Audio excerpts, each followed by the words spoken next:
All right, welcome to week 13, and you are going to read chapter 10, executives, cabinets, and bureaucracies. And these look a little bit different in each government. So you get a chance to learn about some of them around the world in this chapter. Also, you have a quiz. So, something to keep in mind, this is week 13 of a 16-week semester.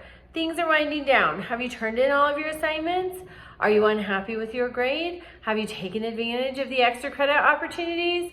Please consider these things as we wind down toward the end of the semester, which will come sooner than we think. I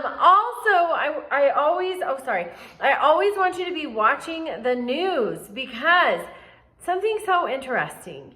History really predicted how this election last Tuesday would turn out. So in 1968, Hubert Humphrey was LBJ's vice president. LBJ decided, hey, after all, after the primaries, not going to seek re-election through his support behind his vice president. Do you know Hubert Humphrey's name? Because unless you're related to him, my guess is you probably don't. He lost soundly to Richard Nixon. What did we see play out here? President Biden, through his support behind his vice president, who did not go through the primaries this time around. She lost. History repeats.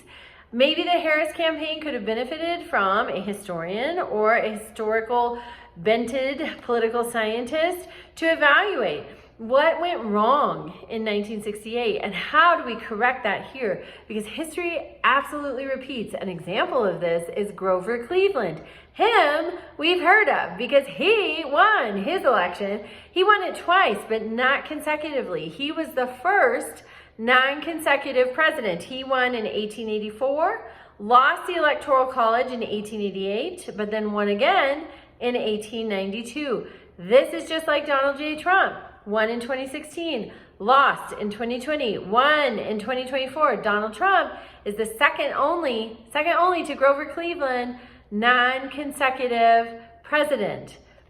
History repeats.